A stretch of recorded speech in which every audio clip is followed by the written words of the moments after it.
Have you ever stood beneath a sunset and tried to imagine what it would be like to see two suns in the sky instead of one? Not side by side in some distant fantasy, but real, burning spheres of plasma locked in their own cosmic dance while you stood on solid ground watching both of them wheel overhead. It sounds like science fiction.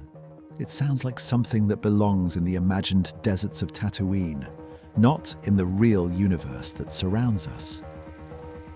But here is what astronomers discovered in April of 2025. A planet that orbits not one star, but two.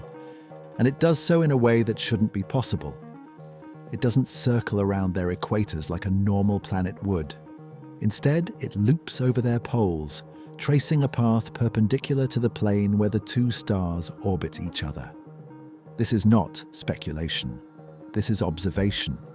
This is a world designated 2M1510 ABB, and its mere existence challenges fundamental assumptions about how planets form, where they can exist, and what kinds of alien architectures the universe permits. The discovery was published in Science Advances by a team led by Thomas Baycroft, a PhD student at the University of Birmingham in the United Kingdom. The observations came from the Very Large Telescope in Chile, operated by the European Southern Observatory. The team wasn't even looking for a planet when they found it. They were studying a pair of brown dwarfs, celestial objects more massive than Jupiter but not quite heavy enough to ignite hydrogen fusion like true stars. These brown dwarfs are locked in a tight mutual orbit, eclipsing each other every few days from our perspective on Earth. When the researchers analyzed the motion of these objects using an instrument called UVEs, which measures tiny shifts in the spectrum of light caused by gravitational tugs, they noticed something strange. The brown dwarfs were moving in ways that couldn't be explained by their mutual gravity alone. Something else was pulling on them. Something massive. Something in an orbit unlike anything previously confirmed. Here's where it gets strange. When a planet orbits two stars, the usual configuration is straightforward. The two stars orbit each other in a flat plane, like two dancers spinning around a common center. Any planet in the system typically orbits in that same plane, a bit farther out, circling both stars in what astronomers call a circumbinary orbit. This makes sense from a formation perspective. Planets are born in disks of gas and dust that swirl around young stars, and those disks naturally settle into flat, pancake-like structures due to angular momentum. If two stars are orbiting each other, the disk forms in the same plane as their orbit. Planets coalesce from that disk. They inherit the disk's orientation. They end up orbiting in the same flat plane as the stars. That's the standard model. That's what we've seen in every confirmed circumbinary system discovered so far. Except this one does not do that. The planet designated 2M1510 ABB orbits at approximately 90 degrees to the plane of the brown dwarfs. Imagine the brown dwarfs orbiting each other like a spinning coin lying flat on a table. Now imagine a planet orbiting them by going up and over the coin, as if tracing the path of a spinning hula hoop, held vertically instead of horizontally. That is what this planet does. It loops over the North Pole of the system, arcs down over the South Pole, and repeats this journey in perpetuity. Astronomers call this a polar orbit, and while such orbits had been theorized, and while debris disks in polar configurations had been observed, no confirmed planet had ever been caught in this arrangement around a binary system. Until now. Think about what this means. Every planet we've found in our solar system orbits the Sun in roughly the same plane.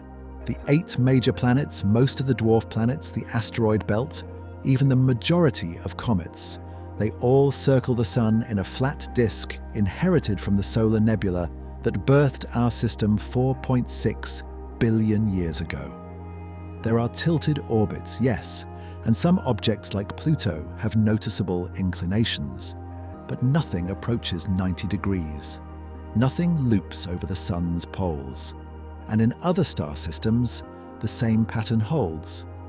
When we find planets around single stars with highly inclined orbits, those are rare and often explained by dramatic gravitational interactions that knocked them out of their original plane. But here, in the 2M1510 system, the planet orbits perpendicular to the binary from the start, or at least that's where we find it now. The two host objects are brown dwarfs, which adds another layer of strangeness. Brown dwarfs occupy a twilight zone between planets and stars. They form like stars, collapsing from clouds of gas and dust, but they never accumulate enough mass to sustain the fusion of hydrogen in their cores. They glow dimly from leftover heat from their formation and from the fusion of deuterium, a heavier isotope of hydrogen, but they fade over time as they cool. The pair in the 2M1510 system are what astronomers call an eclipsing binary, meaning they pass in front of each other from our point of view, causing regular dips in brightness. Only two eclipsing brown dwarf binaries are known, making this system already rare before you even add the planet into the equation. The planet itself is estimated to have several times the mass of Jupiter. The researchers inferred its presence through a technique called radial velocity measurement, which detects planets by observing how their gravity tugs on their host stars, or in this case, host brown dwarfs. As the planet orbits, it pulls the brown dwarfs slightly toward it and away from it in a rhythmic pattern. This causes tiny shifts in the wavelength of light we receive from the brown dwarfs, shifting toward the blue end of the spectrum as they move toward us and toward the red as they move away.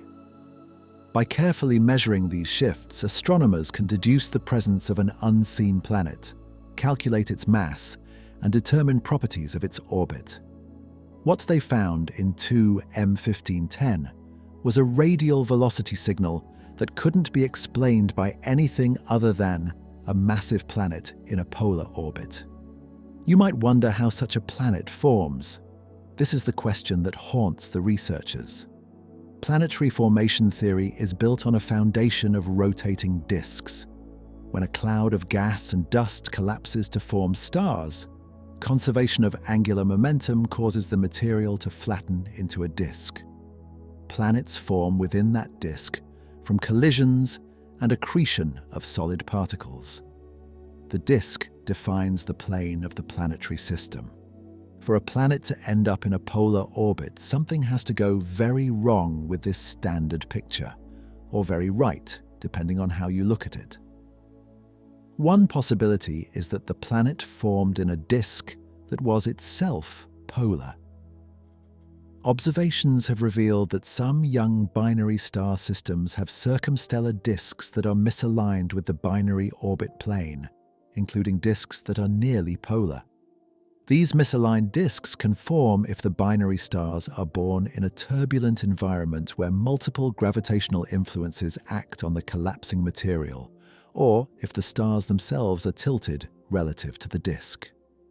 If a planet forms in such a polar disk, it inherits that orientation.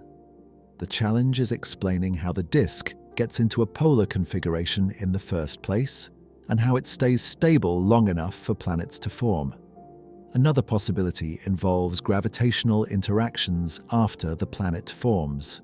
Perhaps the planet originally formed in a more conventional orbit, aligned with the binary plane, and was later kicked into a polar orbit by interactions with other planets, passing stars, or asymmetries in the disk. Such processes are known to occur. In our own solar system, Neptune is thought to have migrated outward from its birthplace, and interactions among the giant planets may have reshaped the architecture of the system. Exoplanet systems show even more dramatic examples. Hot Jupiters, gas giants that orbit extremely close to their stars, are thought to have formed much farther out and migrated inward through gravitational interactions and tidal forces. In systems with multiple planets, strong gravitational encounters can eject planets entirely or fling them into highly eccentric or inclined orbits. But here's the problem. Polar orbits around binary stars are dynamically precarious. The two stars are orbiting each other, and their combined gravitational field creates a complex environment.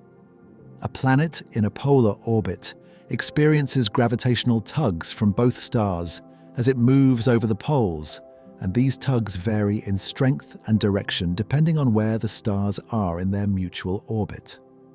Computer simulations show that such orbits can be stable under certain conditions, particularly if the two stars orbit each other closely and the planet orbits them from a great distance. But the range of stable orbits is narrow. A planet in a polar orbit must thread a gravitational needle. If its orbit is too close or too eccentric, the varying gravitational forces from the two stars can destabilize it over time, causing its orbit to precess, wobble, or even decay. If the planet formed elsewhere and migrated into a polar orbit, the process had to be delicate enough to place it into one of the stable zones without flinging it out of the system entirely. The researchers modeled the dynamics of the two M1510 system extensively. They found that the retrograde apsidal precession of the brown dwarf binary, meaning the slow rotation of the orbit's orientation in a direction opposite to the binary's motion, can only be explained by the presence of a massive planet in a highly inclined orbit close to 90 degrees. This is a smoking gun. The gravitational influence of a polar planet produces a specific signature in the binary's motion, and that's exactly what the data shows. The team ran simulations exploring different orbital configurations and found that the planet's orbit is likely stable over long timescales, meaning this isn't a temporary configuration. The planet has been in this polar orbit for a very long time, perhaps since its formation. Let's zoom out for a moment and consider how rare this is. As of early 2025, astronomers have confirmed over 6,000 exoplanets. Most of these orbit single stars. Binary stars are actually very common. Roughly half of all stars in the galaxy are part of multiple star systems. But finding planets around binary stars is much harder. The combined light from two stars makes it difficult to detect the subtle dips in brightness that signal a transiting planet, and the radial velocity signals are more complicated because both stars are moving. To date, only 16 circumbinary planets have been confirmed. All of them, prior to this discovery, orbit in the same plane as their host binary stars. This makes two M1510 ABB the 17th circumbinary planet and the first confirmed polar one. Circumbinary planets were once relegated to science fiction. When George Lucas created the twin suns of Tatooine for Star Wars, it was pure imagination. Astronomers in the 1970s and 80s were skeptical that planets could even exist in such systems. The gravitational chaos of two stars orbiting each other seemed too disruptive for planets to form or maintain stable orbits. That skepticism began to erode in the 1990s. In 1993, astronomers discovered a planet orbiting a pulsar and white dwarf binary, though this was an unusual case because the planet likely formed after the star's violent evolution, not during the system's youth. The real breakthrough came in 2011 when NASA's Kepler Space Telescope discovered Kepler-16b, a gas giant orbiting two sun-like stars in a system about 200 light-years away. Kepler found it using the transit method, watching for the periodic dimming of starlight as the planet passed in front of one of the stars. This was definitive proof that circumbinary planets exist and can form in relatively normal environments. Kepler went on to discover 11 more circumbinary planets, all detected by transits. These planets are sometimes called Tatooine planets in popular media, and they share certain characteristics. They tend to be gas giants, though not exclusively. They orbit relatively close to their host stars, which makes sense because closer orbits are easier to detect. They all orbit in the same plane as the binary stars, within a few degrees, and they orbit just outside a region called the dynamical instability zone, the area too close to the binary where gravitational perturbations would destabilize a planet's orbit over time. The discovery of 2 M1510 ABB breaks the mold. It's not in the same plane, it's not just a few degrees off, it's perpendicular. And this opens a door to a whole new class of planetary architectures. If polar circumbinary planets exist, how common are they? Are they rare flukes, or are they a hidden population that we've been missing because they are hard to detect? The transit method, which found most circumbinary planets, is biased toward finding planets that orbit in the same plane as the binary stars, because those are the ones most likely to pass in front of the stars from our point of view. A planet in a polar orbit might never transit, or might transit so rarely that we miss it.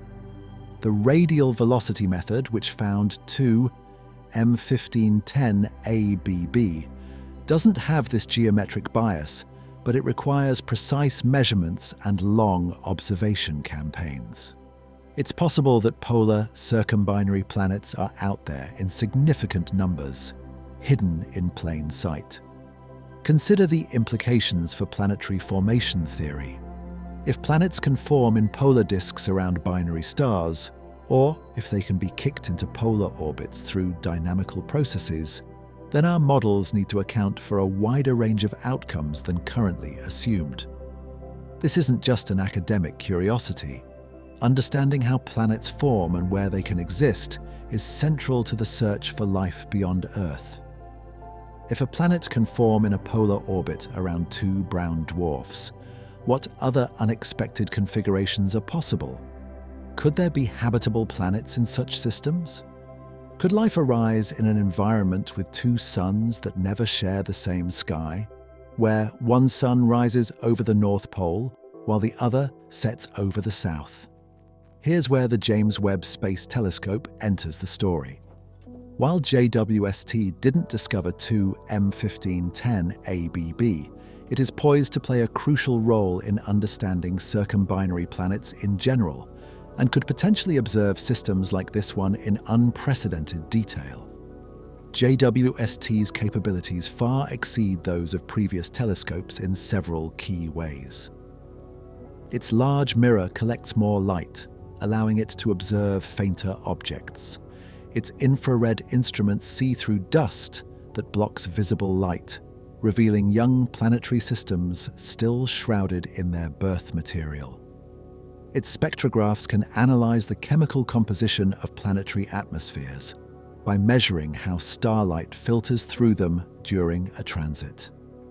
This makes JWST the premier tool for characterizing exoplanet atmospheres, including those in circumbinary systems. In June of 2023, a team of astronomers announced the discovery of a second planet in a circumbinary system called Tightrope 1338, also known as Bebop 1.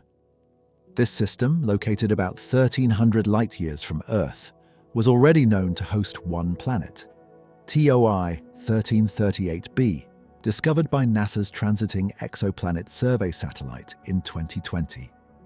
The new planet, Bebop 1c, was discovered using the radial velocity method, making it the first circumbinary planet detected solely through radial velocities. Bebop stands for Binaries Escorted by Orbiting Planets, a dedicated survey aimed at finding more circumbinary planets and measuring their masses. Bebop 1c is a gas giant with a mass of about 65 Earth masses, roughly 1/5 the mass of Jupiter. It orbits the 2 host stars every 215 days. The inner planet, TOI 1338b, is smaller and closer to the stars, with an orbital period of 95 days. This makes Bebop 1 only the second confirmed multi-planet circumbinary system known, the first being Kepler 47. What makes this system particularly exciting is that TOI 1338b is amenable to atmospheric study with JWST. The planet transits the brighter of the two stars, meaning JWST can observe starlight passing through the planet's atmosphere and analyze its chemical composition. If NASA points JWST at this system, it would be the first circumbinary planet whose atmosphere is characterized in detail. Imagine what JWST might find. When a planet transits its star, some of the star's light passes through the thin shell of the planet's atmosphere before reaching us. Different molecules in the atmosphere absorb light at specific wavelengths, leaving characteristic fingerprints in the spectrum. By comparing the spectrum during a transit to the spectrum when the planet is not in front of the star, astronomers can determine what gases are present in the atmosphere and in what quantities. JWST's instruments are sensitive enough to detect molecules like water vapor, methane, carbon dioxide, and even more complex organic compounds.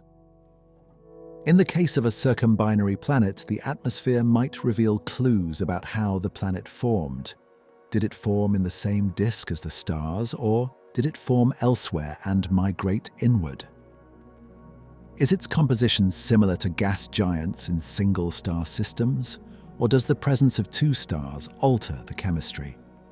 These questions connect to the broader mystery of planetary diversity. Every new planet we discover is a data point in a vast parameter space of possible worlds. We've found planets made mostly of iron, planets covered in global oceans, planets with atmospheres full of vaporized rock, planets so hot that it rains molten glass, planets where the day side is locked facing the star and the night side is eternally frozen, planets orbiting pulsars, planets orbiting white dwarfs, planets orbiting in the habitable zones of red dwarfs, planets in triple star systems, rogue planets wandering through interstellar space unbound to any star. The more we explore, the more we realize how narrow our expectations have been. We grew up knowing 8 planets around one star, and we unconsciously assumed that was the template. It is not. It is one outcome among countless possibilities. Now consider the view from a polar circumbinary planet. If you stood on the surface of 2M1510 ABB, assuming it's a gas giant and you could somehow float in its atmosphere, what would you see? The 2 brown dwarfs would not appear in the sky together like the twin suns of Tatooine. Instead, depending on where you are on the planet, you'd see one brown dwarf rise over the northern horizon, arc across the sky, and set over the southern horizon. Sometime later, the other brown dwarf would do the same. The stars wouldn't share the sky unless you were positioned in just the right place at just the right time. If you were near the planet's equator, you'd see both stars rise and set in sequence, one following the other across the sky in an endless procession. If you were near one of the planet's poles, you'd see one star circle the horizon perpetually, never rising or setting, while the other star would never appear at all, hidden behind the bulk of the planet. But 2M1510 ABB is likely a gas giant, possibly similar to Jupiter, which means it doesn't have a solid surface to stand on. Its atmosphere is a turbulent sea of hydrogen, helium, and trace compounds with no clear boundary between atmosphere and interior. Deeper down, the pressure becomes so intense that hydrogen transitions into a metallic liquid state, conducting electricity and generating powerful magnetic fields. Deeper still, there may be a core of heavier elements, rock and ice compressed to exotic states. If there are moons orbiting this gas giant, those moons could have solid surfaces, and standing on one of them would give you that dual star view. Moons around gas giants in our solar system are geologically active, heated by tidal forces from their parent planet's gravity. Europa, one of Jupiter's moons, has a subsurface ocean kept liquid by tidal heating. Enceladus, a moon of Saturn, erupts geysers of water ice from an underground ocean. If 2M1510 ABB has large moons, they could be similarly dynamic worlds, and their environments would be shaped not just by the planet but by the two brown dwarfs, whose light bathes them in an ever-changing pattern. Here's something else to think about. Brown dwarfs are not like the Sun. They're cooler, dimmer, and they emit most of their energy in infrared wavelengths rather than visible light. If you could see in infrared, a brown dwarf would glow a deep red, almost like a smoldering ember. The two brown dwarfs in the 2M1510 system orbit each other closely, separated by a distance smaller than the distance between the Sun and Mercury. They're both eclipsing, meaning they pass directly in front of each other from our viewpoint, so their orbital plane is edge-on relative to Earth. This close proximity means that from the planet's perspective, when both stars are visible, they would appear relatively close together in the sky at times, though never overlapping from most vantage points on the planet. The discovery of this polar planet was not straightforward.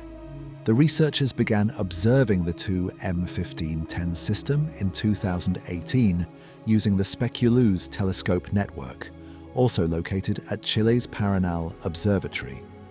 Speculoos, which stands for Search for Habitable Planets Eclipsing Ultra-Cool Stars, is designed to find transiting planets around the smallest and coolest stars, including brown dwarfs. The team identified the brown dwarf binary and measured its eclipse timing. Later, when they used the UVES instrument on the Very Large Telescope to obtain more precise measurements of the system's dynamics, they noticed the retrograde apsidal precession. This subtle effect, where the binary orbit's orientation slowly rotates backward relative to its motion, was the clue that something unseen was gravitationally influencing the system. The team considered every possible explanation. Could the precession be caused by tidal forces between the two brown dwarfs? No, the magnitude was wrong. Could it be caused by asymmetries in the brown dwarf's shapes or mass distributions? No, that didn't fit the data either. Could there be a third brown dwarf or a distant stellar companion? No. Additional objects in coplanar orbits would produce different effects. The only explanation consistent with the data was a massive planet in a polar orbit. This is how science works. You observe something strange. You systematically rule out all the mundane explanations, and eventually you're left with something genuinely new.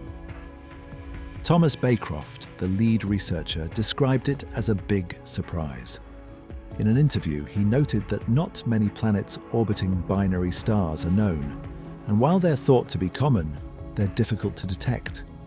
Polar orbits had been predicted theoretically, and polar disks had been observed, but no planet had been confirmed in such an orbit. The fact that the first confirmation came around a brown dwarf binary, one of only two known eclipsing brown dwarf binaries, makes it even more unexpected. Either this is an extraordinary stroke of luck, or these rare systems are more interesting and planet-rich than astronomers previously thought. Let's return to the broader question. How common are planets in binary star systems? As I mentioned, roughly half of all stars are in multiple systems. Our Sun is a solitary star, which actually makes it somewhat unusual. Binary stars come in various configurations. Some are wide binaries, where the two stars are separated by hundreds or thousands of astronomical units and barely influence each other's environments. Others are close binaries, where the stars orbit within a few astronomical units or less, and their gravitational fields strongly interact. Some binaries consist of two Sun-like stars. Others pair a Sun-like star with a red dwarf. Still others are double red dwarfs, or, as in the case of 2M1510, double brown dwarfs. The dynamics of planet formation depend on which type of binary you're considering. In wide binary systems, planets can form around each individual star in circumstellar orbits, essentially treating each star as if it were single. The companion star is so far away that it doesn't significantly perturb the planet-forming disk. In close binary systems, circumstellar orbits become difficult or impossible because the gravitational influence of the second star disrupts the disk close to each star. In these systems, circumbinary orbits become more favorable. The planet orbits far enough from both stars that their combined gravity acts almost like a single central mass. This is where circumbinary planets live, in the region where the binary's gravitational influence smooths out and a stable orbit becomes possible. The discoveries from Kepler and TESS have shown that circumbinary planets can and do form in these environments. The fact that we've found them means that planet formation is robust enough to proceed, even in the chaotic conditions near a binary star. But the sample size is still small. 16 confirmed circumbinary planets out of over 6,000 known exoplanets is a tiny fraction. This could mean circumbinary planets are rare, or it could mean they're hard to find. The transit method is geometrically limited, requiring the planet's orbit to be aligned just right for us to see it pass in front of the stars. The radial velocity method requires long observation campaigns and precise instruments. Direct imaging, where you actually photograph the planet, is only possible for very young, very large planets orbiting far from bright stars. All of these methods have biases that skew what we see. The Bebop survey, which discovered Bebop 1c and is searching for more circumbinary planets, uses the radial velocity method specifically to overcome some of these biases. By targeting known binary stars and monitoring them over months or years, the survey aims to detect the gravitational tugs of unseen planets. This is how 2 M1510 ABB was found, though it was a serendipitous discovery rather than a planned detection. The survey is ongoing, and it's likely to find more circumbinary planets, including more potential polar ones. Here's why this matters for the search for life. Habitability depends on a complex interplay of factors: the planet's distance from its star, the star's temperature and stability, the planet's atmosphere and magnetic field, the presence of liquid water, the availability of chemical ingredients for life, and so on. Binary star systems add extra layers of complexity. A planet in a circumbinary orbit receives light and heat from 2 stars, which could increase its energy budget and expand the habitable zone, the region where liquid water can exist on a planet's surface. On the other hand, the varying distance to the 2 stars as they orbit each other could cause significant climate fluctuations. A planet in a polar orbit would experience even stranger conditions, with the 2 stars rising and setting in unusual patterns that change the distribution of heat across the planet's surface in ways that don't occur in single-star systems. No one has found a habitable planet in a binary system yet, but it's certainly possible. If a rocky planet existed at the right distance from a binary star, with a thick atmosphere to moderate temperature swings and a magnetic field to shield it from stellar radiation, life could potentially take hold. From an astrobiological perspective, such a planet would be fascinating. The unusual stellar configuration would create unique environmental pressures, potentially leading to forms of life adapted to conditions we've never imagined. Photosynthetic organisms, for example, might evolve to take advantage of light from both stars, perhaps with pigments tuned to different wavelengths. Seasonal patterns would be complex, driven not just by axial tilt, but by the changing geometry of the binary orbit. Any civilization that arose on such a world would have a very different understanding of astronomy from ours, with 2 suns tracing paths through their sky and eclipsing each other regularly. Now let's talk about how JWST fits into the study of these systems more broadly. JWST launched on December 25, 2021, and began science operations in July of 2022. Since then, it has revolutionized our understanding of the universe, from imaging the earliest galaxies to revealing the atmospheres of exoplanets in exquisite detail.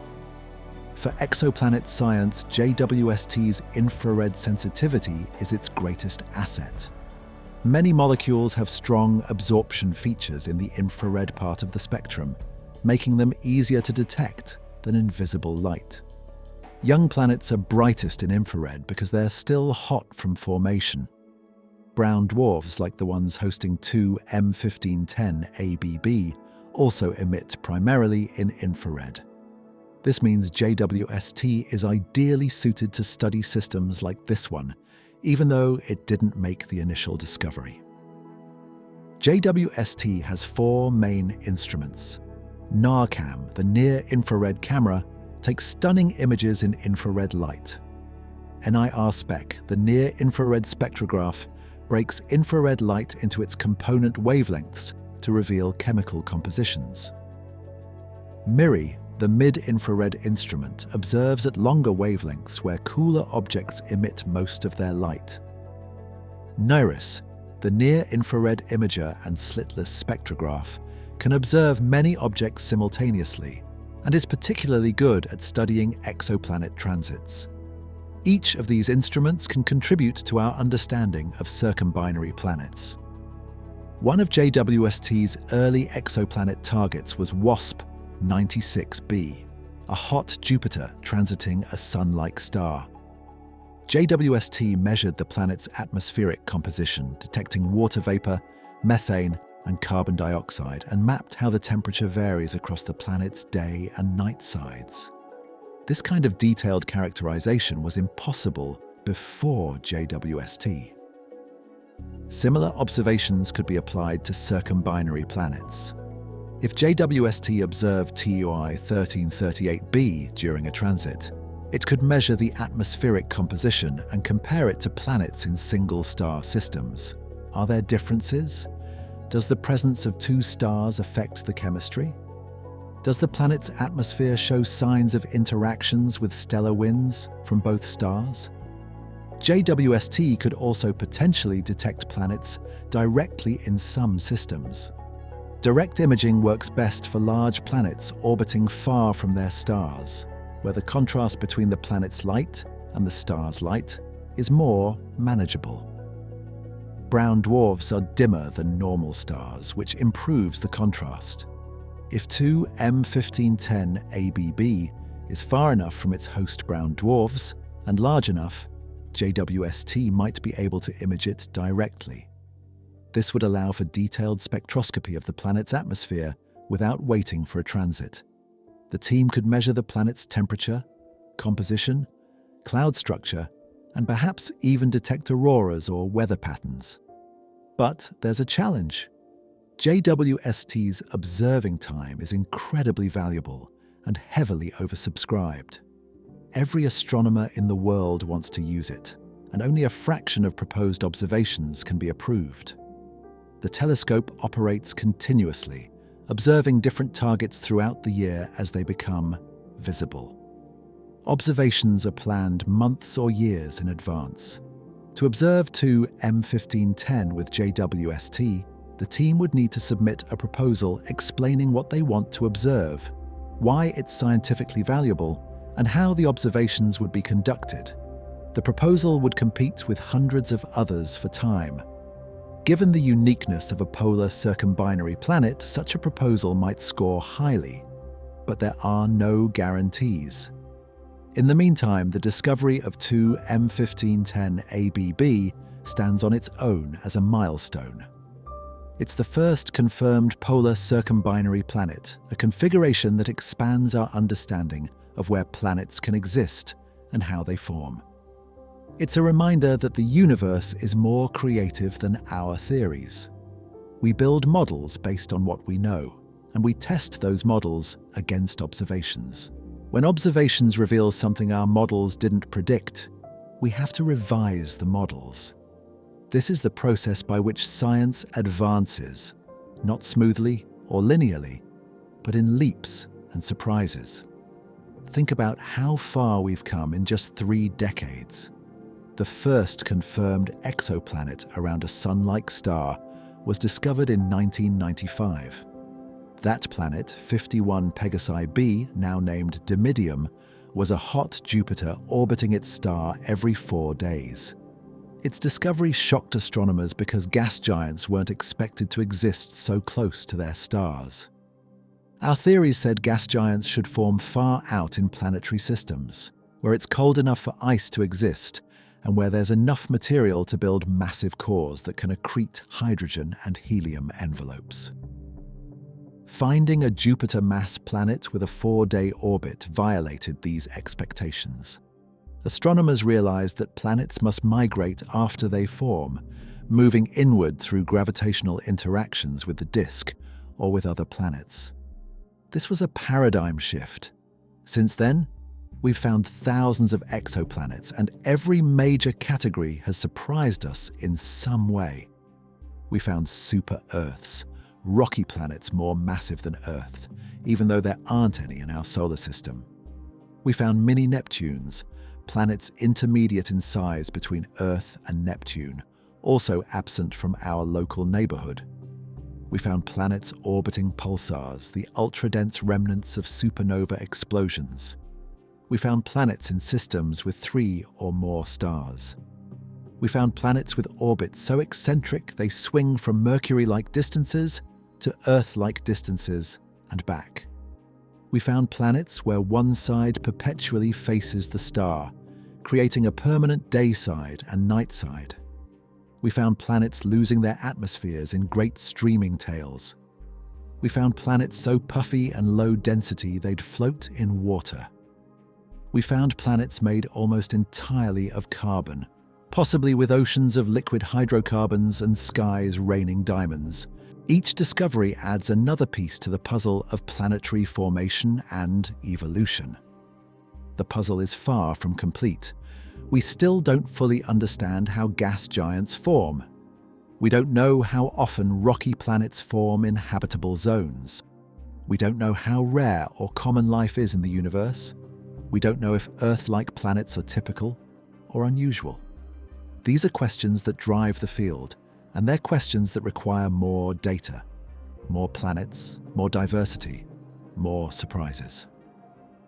2M1510 ABB is one of those surprises, a polar planet around 2 brown dwarfs, defying simple categorization.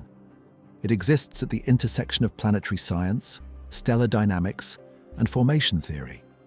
It's too far away to visit. The system is located roughly 150 light-years from Earth in the constellation of Hydra. But we can observe it.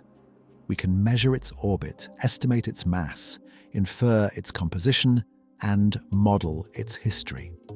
We can compare it to other planets and look for patterns. We can use it as a test case for theories of planet formation in binary systems. We can wonder about what it would be like to stand on one of its hypothetical moons and watch 2 dim suns trace their strange paths across the sky. Let's explore the mechanics of polar orbits a bit more deeply. In orbital mechanics, the orientation of an orbit is described by several parameters. The inclination is the angle between the orbit and a reference plane, usually the plane of the binary's orbit. An inclination of 0 degrees means the planet orbits in the same plane as the binary. An inclination of 90 degrees means the orbit is perpendicular, passing over the poles. 2M1510 ABB has an inclination close to 90 degrees, making it a polar orbit. Polar orbits are stable under certain conditions, but those conditions are restrictive. If the 2 stars are very close together relative to the planet's distance, their gravitational influence averages out, and the planet sees them almost as a single central mass. This makes the orbit more stable.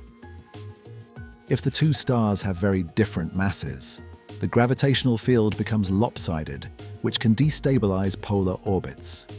In the case of 2M1510, the 2 brown dwarfs have similar masses, which helps.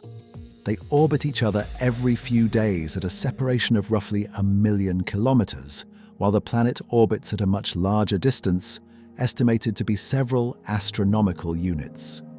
This geometry places the planet in a regime where polar orbits can remain stable over millions or billions of years. However, the planet's orbit will precess, meaning the orientation of the orbit slowly rotates over time. This precession is caused by the quadrupole moment of the binary's gravitational field, a fancy way of saying that the gravitational pull isn't perfectly symmetric.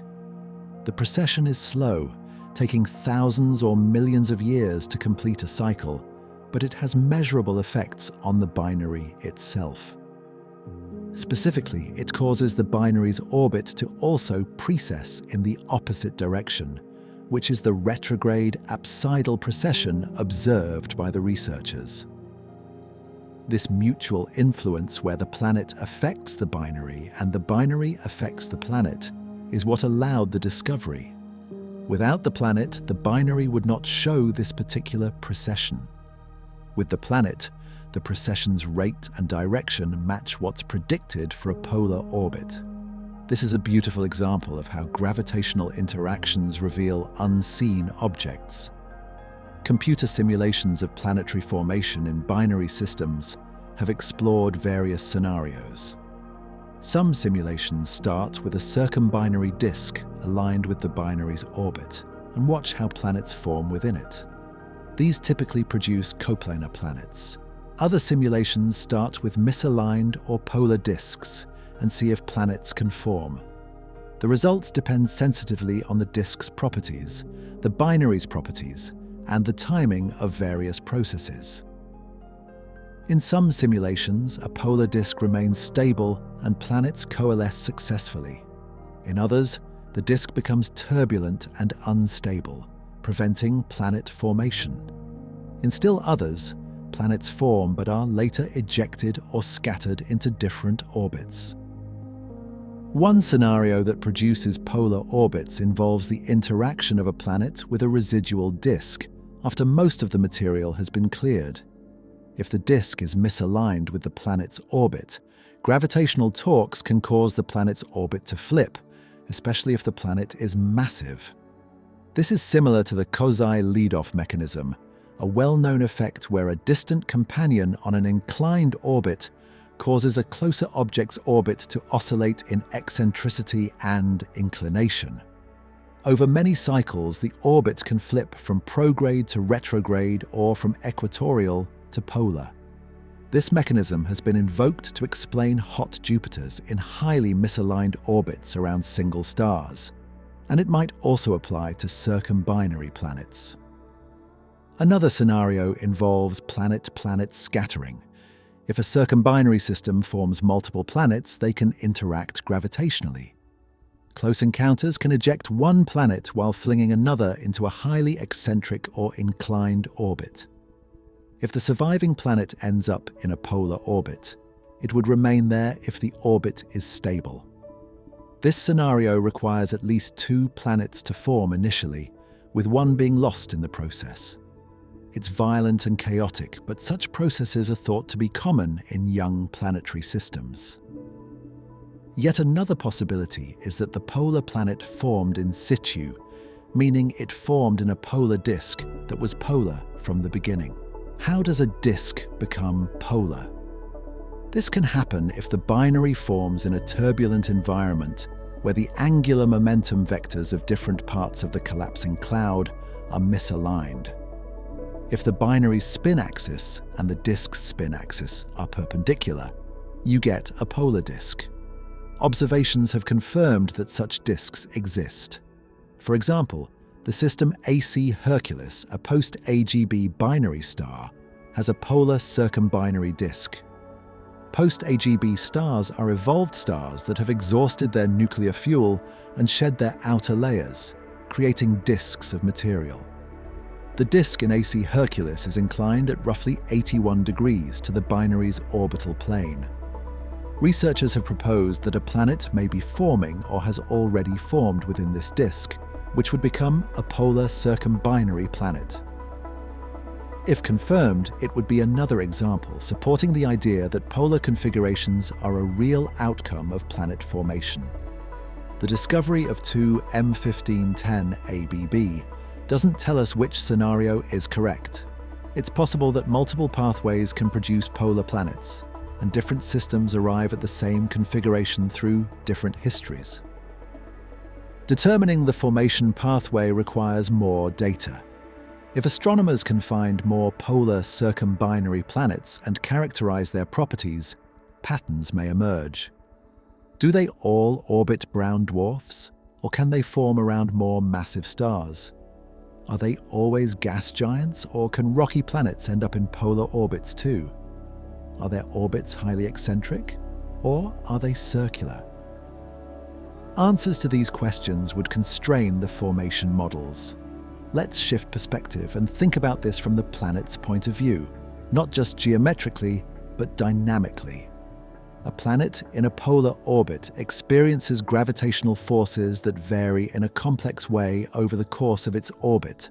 As it swings over the north pole of the binary, it's pulled toward both stars, but the stars are moving in their own orbits, so the direction and strength of the pull changes. When the planet is directly over the pole, the two stars are on opposite sides of their orbit below it, and their gravitational pulls partially cancel out. As the planet moves along its orbit, the geometry changes, and the net force shifts. This creates a time-varying potential that the planet must navigate. Despite this complexity, the orbit can be stable. This is because the variations average out over time, and the planet's motion adjusts to maintain a balance. It's similar to how a satellite in a polar orbit around Earth remains stable even though Earth's gravitational field isn't perfectly spherical. The key is that the perturbations are periodic and predictable. The planet's orbit precesses slowly, but it doesn't spiral inward or outward. It maintains a consistent average distance from the binary, even as the instantaneous distance fluctuates. From an observational standpoint, polar orbits present challenges. If the planet doesn't transit its stars from our point of view, we can't use the transit method to detect it. The radial velocity method, which found two M1510 ABB, works regardless of the orbit's orientation relative to us, but it requires very precise measurements and extended observation campaigns. The signal is small, especially for planets orbiting at large distances where the gravitational tug is weak and the orbital period is long. The fact that the researchers detected this planet at all is a testament to the sensitivity of modern instruments and the dedication of the observers. What about future observations? There are several avenues to pursue. First, continued radial velocity monitoring could refine the planet's orbital parameters. Right now, the mass and orbital period have uncertainties. More data would narrow those down. Second, high-resolution imaging might resolve the planet directly. If the planet is far enough from the brown dwarfs and emits enough infrared light, advanced adaptive optic systems on large ground-based telescopes or space telescopes like JWST could potentially image it. Third, if the planet has moons, those moons might be detectable through their gravitational influence on the planet's motion or through their own transits if the geometry is favorable. Fourth, observing the system at multiple wavelengths could reveal details about the brown dwarf's properties, which in turn constrain the planet's environment. There's also the possibility of detecting additional planets in the system. If two M1510 hosts one polar planet, could there be others? Multi-planet circumbinary systems are rare. Only one other, Kepler-47, has been confirmed, but that doesn't mean they don't exist. If another planet is present, it might have a different orbital inclination, creating a system with planets on multiple planes. Such a configuration would be dynamically fascinating and would place even tighter constraints on formation scenarios. Consider what this discovery means for statistical studies of exoplanets. One of the goals of exoplanet surveys is to determine the frequency of different types of planets. How common are hot Jupiters? How often do stars host rocky planets in habitable zones? What fraction of binary stars have planets? These questions require large samples and careful accounting for detection biases. Polar circumbinary planets add a new category to the mix. If they're common, then our current census is missing a significant population. If they're rare, then their rarity tells us something about the conditions required for their formation. The researchers who discovered two M1510 ABB noted that their find might indicate that rare binary systems like eclipsing brown dwarf binaries are more interesting than expected. If one of only two known eclipsing brown dwarf binaries hosts a polar planet, that's a high occurrence rate, at least in this tiny sample. It could be a fluke, or it could be a hint that brown dwarf binaries are particularly conducive to forming polar planets. Brown dwarfs form differently than stars, collapsing from smaller, denser regions of molecular clouds. Their formation environment might naturally produce misaligned disks. Alternatively, the close orbital periods of brown dwarf binaries might create dynamical conditions that favor polar orbits. These are speculations, but they're testable with more observations. Let's return to the bigger picture. Why do we care about planets in binary systems? Beyond the intrinsic interest in understanding planetary diversity, there are practical implications. If we're searching for life beyond Earth, we need to know where to look. Single stars like the Sun are an obvious choice, but they're only half the picture. If binary stars commonly host planets, and if some of those planets are habitable, then ignoring binary systems would mean missing out on a huge fraction of potential habitats. Conversely, if planets in binary systems face insurmountable challenges for life, then focusing on single stars makes sense. The challenges for life in a binary system depend on the configuration. Wide binaries where the stars are far apart might not pose any additional problems compared to single stars. Planets around one star would barely notice the other star's presence. Close binaries are more complicated. Planets in circumbinary orbits receive radiation from both stars, which could be beneficial or harmful depending on the details. If both stars are stable and long-lived, the extra energy might extend the habitable zone outward, allowing more distant planets to be warm enough for liquid water. If one or both stars are variable or emit harmful radiation, that could sterilize planets or prevent life from starting. The unusual orbital mechanics could also lead to climate extremes, with temperature swinging wildly as the planet's distance to the stars changes over its orbit.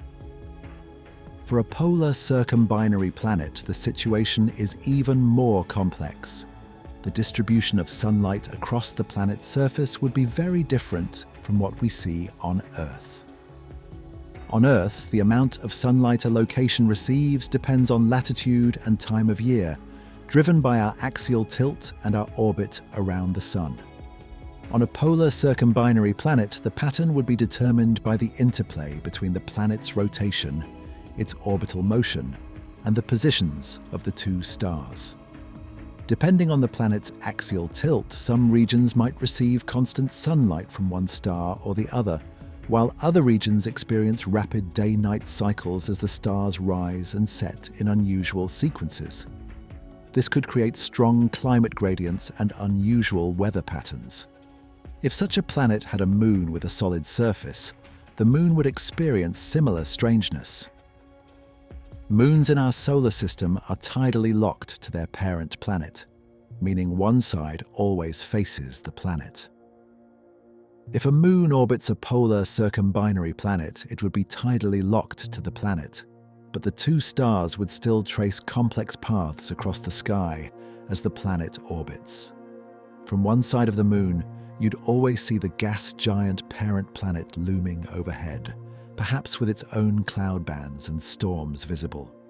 The two stars would rise and set, maybe one after the other, casting moving shadows and creating a bizarre dance of light and dark. On the other side of the Moon, the planet would never be visible, but the stars' patterns would be the same. This is all speculative, of course. We don't know if 2M1510 ABB has moons.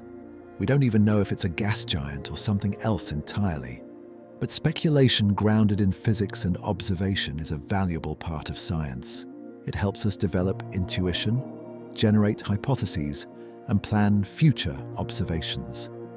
It also captures the imagination, which is important for engaging the public and inspiring the next generation of scientists.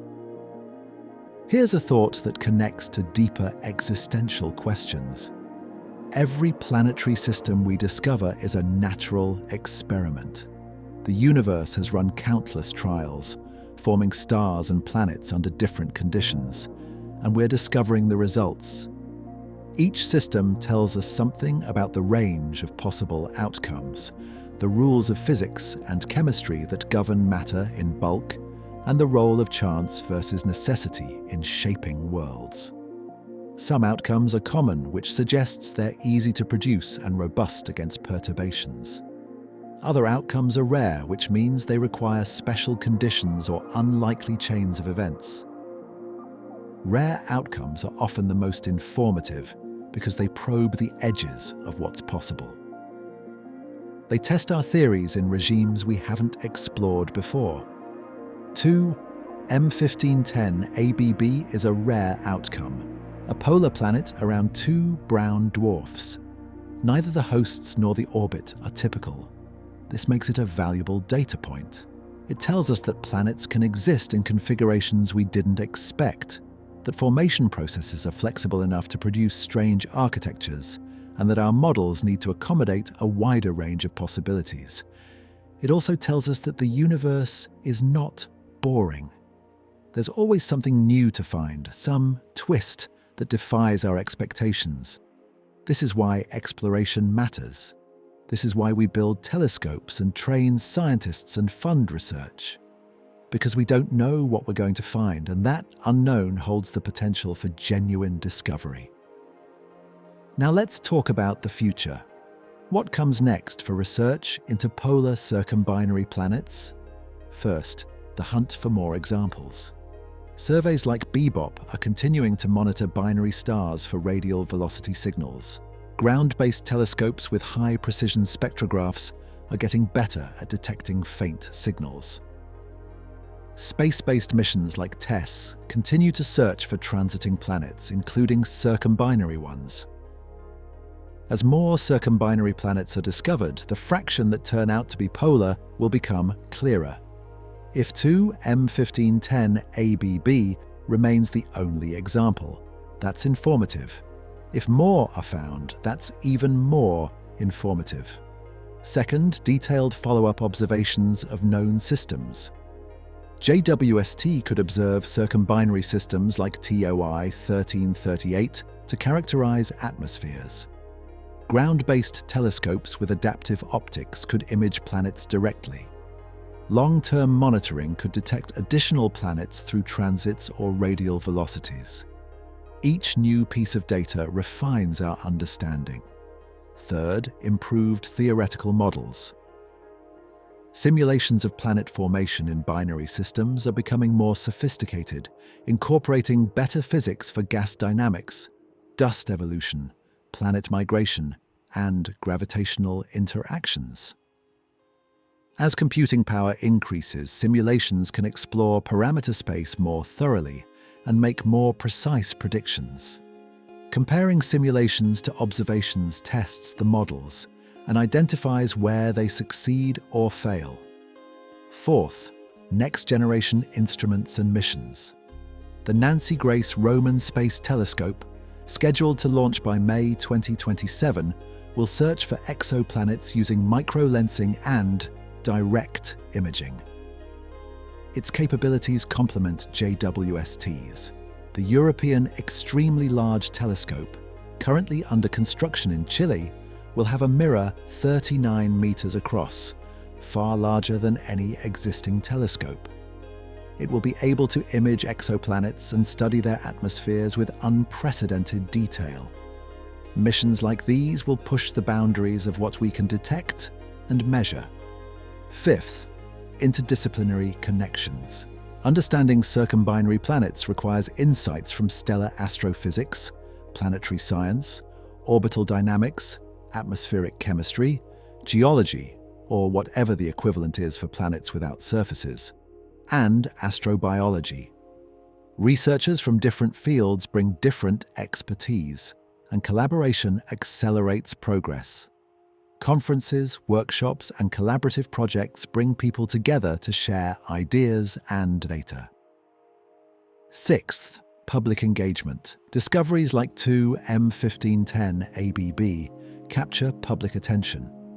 They appear in news articles, social media posts, documentaries, and educational materials. They inspire people to learn more about astronomy and science in general. Some of those people become scientists themselves, contributing to the next generation of discoveries. Public interest also translates into support for funding research, building new telescopes, and training more researchers.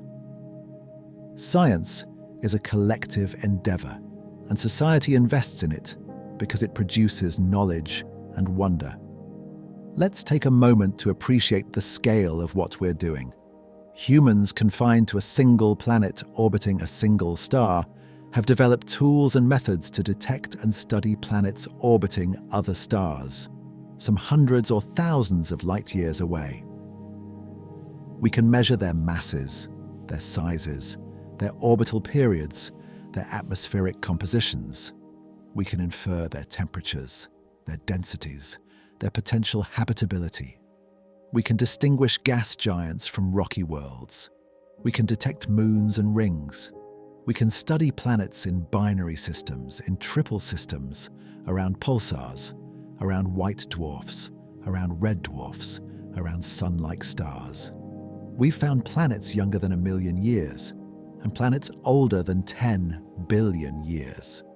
We've found planets closer to their stars than Mercury is to the Sun, and planets farther out than Neptune. We've found free-floating planets drifting through space without stars, and planets in the crowded cores of globular clusters. All of this has happened in just 3 decades. The field of exoplanet science essentially didn't exist before 1995. Now it's one of the most active areas of astronomy. The progress has been staggering, driven by technological advances, theoretical insights, and the dedication of researchers around the world. And we're just getting started. The discoveries we make in the next decade will dwarf what we've learned so far. JWST, Roman, ELT, and other facilities will reveal thousands more planets, including many that are truly Earth-like. We'll characterize their atmospheres, search for biosignatures, and perhaps, just perhaps, find evidence of life beyond Earth. The discovery of 2M1510 ABB is one thread in this vast tapestry. It's a strange, unexpected thread, but it's connected to everything else. It tells us about planet formation, orbital dynamics, the diversity of planetary systems, and the creativity of nature. It raises new questions even as it answers old ones. It reminds us that the universe is large and strange and full of things we haven't imagined yet. Think about where we started. A simple observation. 2 brown dwarfs in a close orbit, their light dimming periodically as they eclipse each other. A routine measurement, the spectrum of their light, analyzed to detect any shifts caused by motion. A subtle anomaly. The binary's orbit is precessing in a way that doesn't match expectations. A hypothesis, an unseen planet in a polar orbit, tugging on the brown dwarfs gravitationally. A confirmation, detailed models showing that this hypothesis, and only this hypothesis, fits the data. A discovery, the first confirmed polar circumbinary planet, a world orbiting 2 stars above their poles. From observations to inference to understanding. This is the scientific method in action, This is how we learn about reality. One careful measurement at a time, building models, testing them, revising them, and slowly constructing a coherent picture of how the universe works.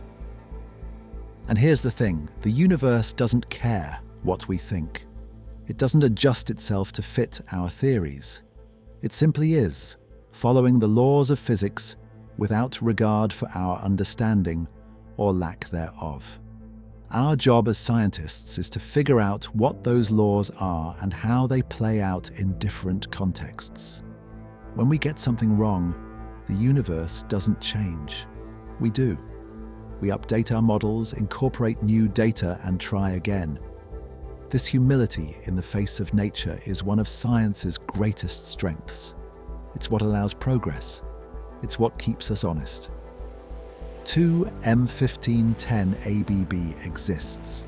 It orbits its two brown dwarf hosts in a path that defies our initial expectations.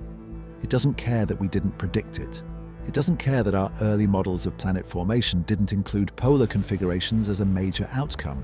It exists, and now we have to account for it. We have to ask why it exists, how it formed, and what it tells us about the broader population of planets. These questions drive the field forward. The discovery of 2M1510 ABB is a small piece of a much larger puzzle. That puzzle is the question of how common planets are, how diverse they are, how they form, how they evolve, and whether any of them host life. Every new planet we find, especially the weird ones, adds to our understanding. The weird ones are often the most valuable because they push the boundaries. They show us what's possible, not just what's probable. Consider this. If planets can form in polar orbits around binary brown dwarfs, what else is possible? Can planets form in polar orbits around triple star systems? Can they form around binary black holes? Can they exist in stable orbits in the chaotic environments near the centers of galaxies? Can they survive the death throes of their host stars and continue orbiting the remnants? The answer to all of these questions appears to be yes, at least in principle, and in some cases we've already found examples. The universe is permissive. It allows a staggering variety of outcomes. Our task is to catalogue them, understand them, and appreciate them. Here's where wonder intersects with knowledge. The more we learn, the more there is to marvel at. The universe is not diminished by understanding. It's enriched, knowing that 2M1510 ABB exists, knowing how it was discovered, knowing what it implies about planetary formation. All of this adds depth and texture to our picture of reality. It transforms abstract theory into concrete example. It takes the equations of orbital mechanics and shows us what they produce when applied to brown dwarf binaries with massive planets in polar orbits. It's beautiful in its way. Not beautiful like a sunset or a piece of music, but beautiful like a mathematical proof or a well-designed experiment.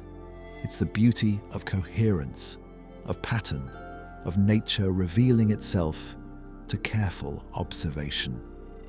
If this journey through the discovery of a polar circumbinary planet has resonated with you, if you've found yourself imagining two dim suns tracing strange paths across an alien sky, if you've wondered what it would be like to stand on a moon in such a system and watch the cosmos unfold in ways we never see from Earth, then you've touched something essential about why we explore. We explore not just to gather data, but to expand our sense of what's possible. We explore to remind ourselves that reality is richer than our imaginations. We explore because we're curious, because we're human, and because the universe is waiting to be understood. The two brown dwarfs continue their close orbit, pulling on each other gravitationally, heating each other with their dim infrared glow.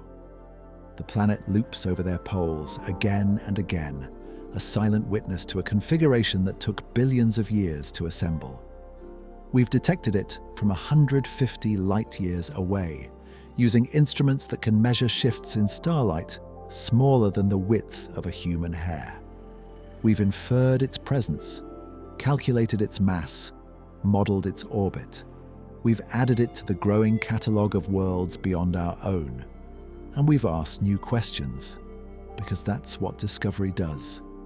It doesn't close doors, it opens them. Thank you for traveling through this cosmic puzzle with me, for wondering alongside me about a planet that orbits above the poles of two brown dwarfs, defying expectations and expanding possibilities. If these questions speak to you, if the strangeness of distant worlds captures your imagination, then keep looking up. Keep asking, keep exploring. There are more mysteries waiting, more worlds to find, more surprises hiding in the data. And somewhere out there, in the vast darkness between stars, 2 M1510 ABB continues its improbable orbit, a testament to the universe's capacity for surprise and to humanity's capacity for wonder. Until next time, fellow traveler through space and time, clear skies.